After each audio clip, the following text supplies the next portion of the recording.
mga mag-aaral. Bago tayo masimula sa ating araw ngayong araw, inaalala ko ang tumayo para sa ating panalangin. Noraline, maaari mo ba ang pamulahan ng ating panalangin? Kung kayo po, maaari mo ba kulutin ang mga basura kakalat sa ilalim ng inyong mga upuan at ayusin ang hanay ito. Yan, maaari kayo po. Magandang umaga ulit mga mag-aaral. Kamusta kayo? Nakakain mo ang lahat ng almusal? At dahil dyan, inasahan ko kayong lahat na magpaglahok sa ating aralin ngayong araw. So bago tayo magpapasok sa ating aralin, para sa ating attendance, sekretarya, maaari mo bang iulat sa amin kung sinang lumiban ngayong araw? Ayan, magaling at halos walang lumiban sa ating klase ngayong araw. Bago tayo dumako, ano nga ba ang ating alituntunin? Ayan, nakikita niyo ba ang ating alituntunin sa harapan? Ito ang ating mga alituntunin ngayong araw. Una, makinig ng mabuti sa inyong guro. Pangalawa, pilihin ang katahimikan.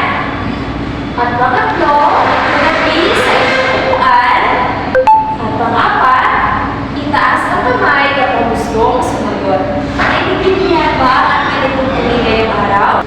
At dahil naintindihan din ang ating mga alituntunin, ngayon naman ay tatanungin ko kayo kung ano ang tinalakay natin noong nakaraang araw. Ayan! JK! Tumpak ang tinalakay natin noong nakaraang araw ay ang tungkol sa geografiya pantao. Mula sa ating bagong aralin ngayong umaga, meron ako ditong gawain na kung saan pupulaan mo ito at dito ko malalaman kung meron ba kayong mga idea sa ating aralin ngayong umaga. Ayan.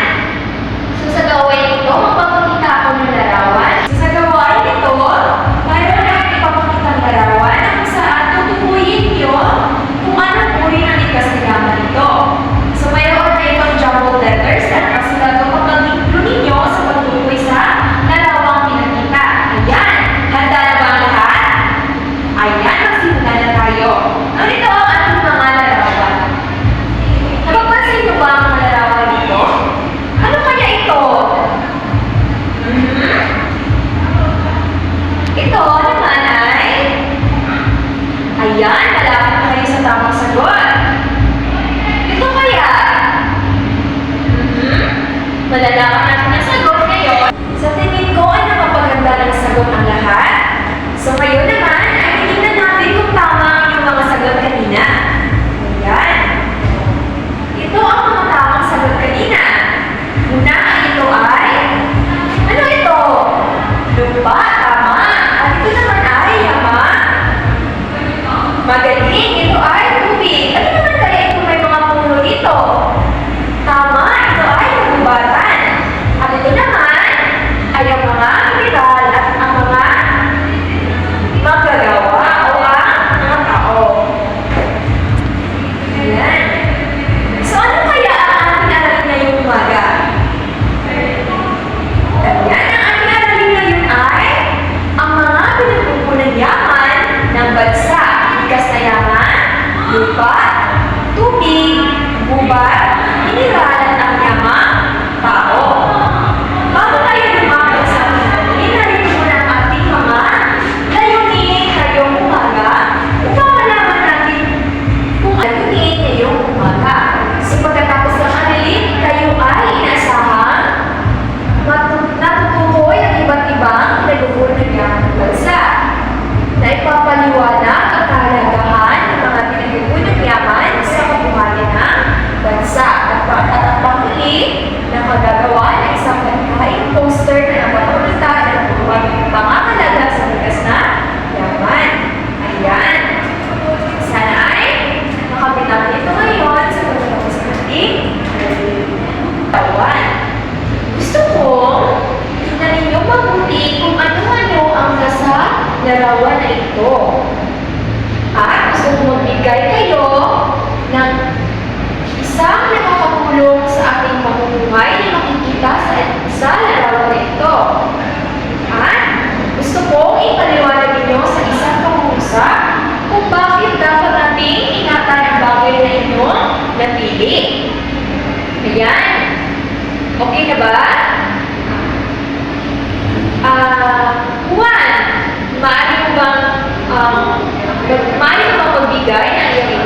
ating makita dito?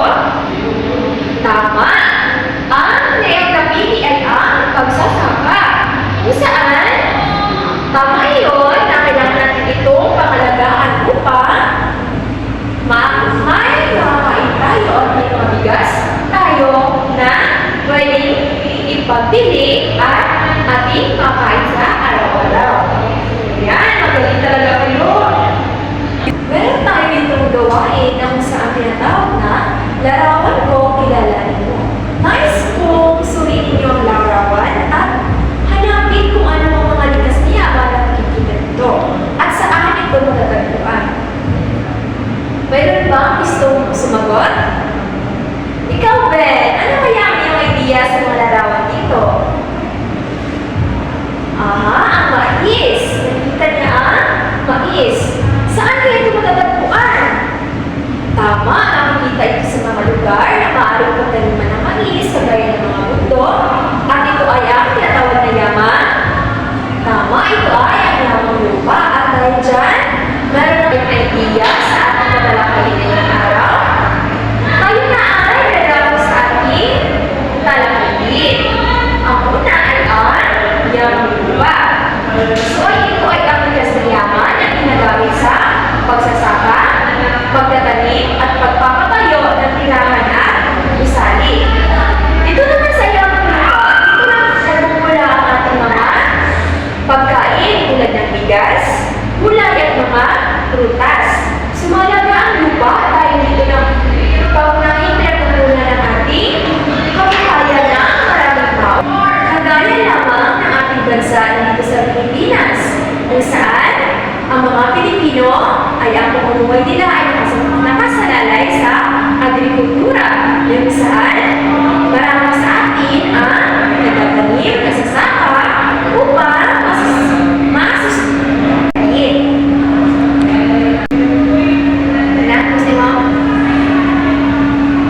Narito ang mga halimbawa ng yamang lupa. Ito naman ay ang sakahan o ang palayan. Narito ang mga gulay na kung saan makikita natin sa ating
area.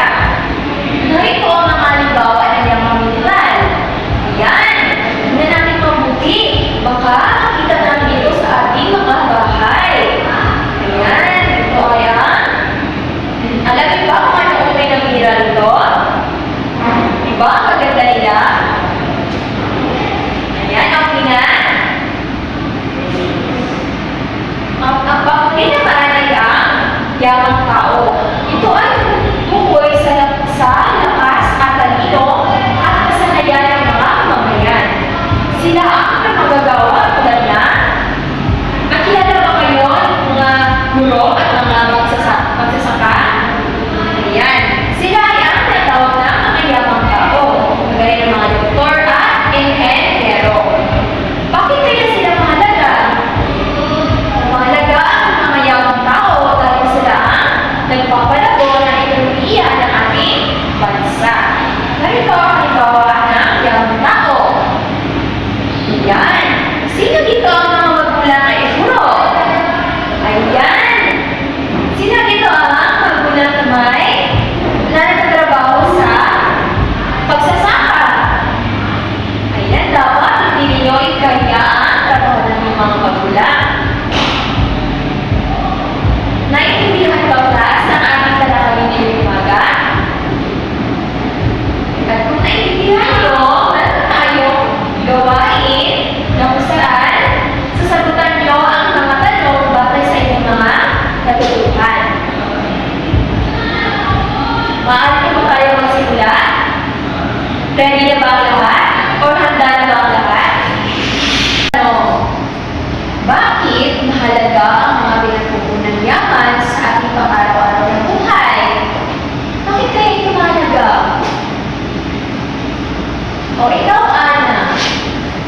Ayan, tama.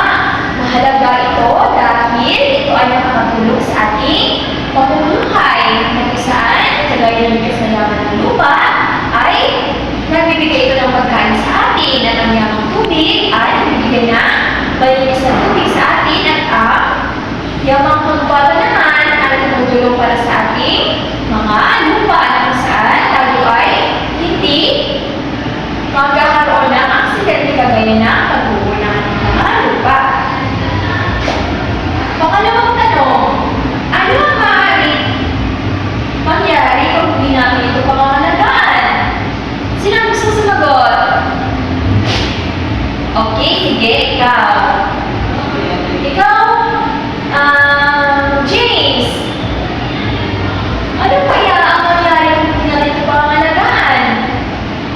Ayan, tumpa. Kapag isang naigas na yaman ay hindi na pangalagaan, kagaya ng kabuwatan, ano nangyari kapag walang kahoy sa ating paligid? Ayan, tama, mainit. At madalas sa pagbaha. Ano pa? Pagbumo ng lupa. Ayan, lahat ng iyong sagot ay tama. So, bilang isang mag-aaral, paano mo kaya makapagkita pag nagpapahalaga sa iyong yaman? Ano kaya ang ating magagawa bilang isang mag-aaral? Sa tingin nyo? Sige, ano kaya? Oo, tama yun. Bilang isang mag-aaral, makakatulong kayo o makakita ng pagpapahalaga sa likas na yaman sa pagpagitan ng pagpulot ng basura, pagtatanim ng mga punong kahoy at pag-aalaga ng mga yamang tubig. Ayan, ang galing-galing. Makikita ko talaga ng kinigaling sa ating lalakayin ngayong umaga.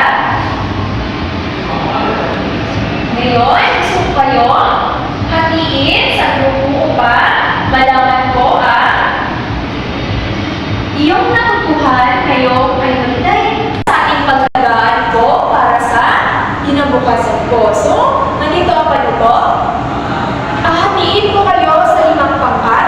Ang bawat pangkat ay itatalaga sa isang particular na uri ng pinagkukunan yaman. So, ayan.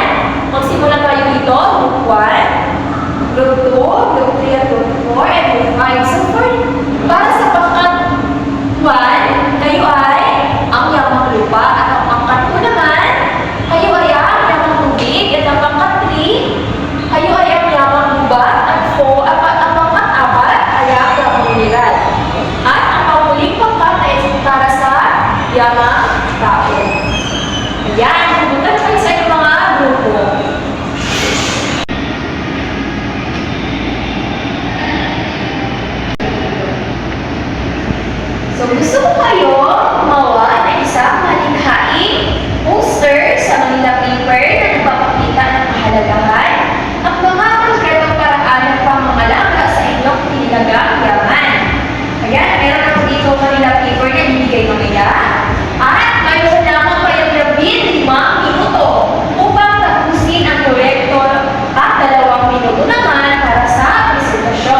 Para sa inyong nilalaman, meron kayong 40 points. Sa pagkamalikhain, meron kayong 30 points. At sa kalinisan at kaisan, meron kayong 20 puntos. At sa kaugnayan sa paksa at kayo ay may 10 puntos. Sa kabuuan, meron kayong 100 points. Okay? Yung oras mo ay simula na.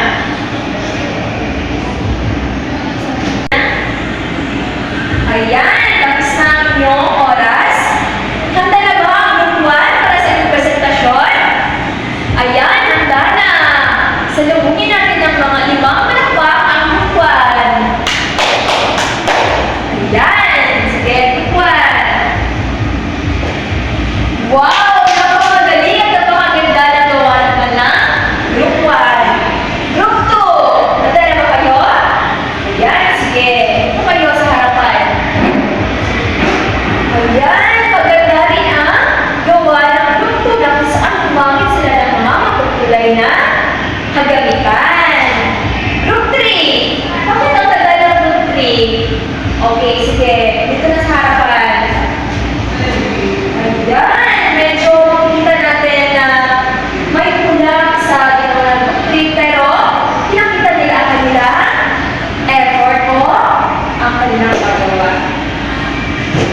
At sa panghuling grupo, ayan, maganda rin ang kanilang gawa kung saan ang kanilang poster ay gawa sa mga lokal na kagamitan. Ayan, makikita natin ang lahat ng inyong mga ginawa ay konektado sa ating talakayan ngayon at naipakita nyo ang inyong pangangalaga sa likas na yaman. Naintindihan ba ang class ang ating talakayan ngayong umaga? At dahil dyan, sana ay isabuhay natin ang ating natutunan ngayong araw at tulungan natin ang ating inakalikasan para sa ating kinabukasan. Lamang at maganda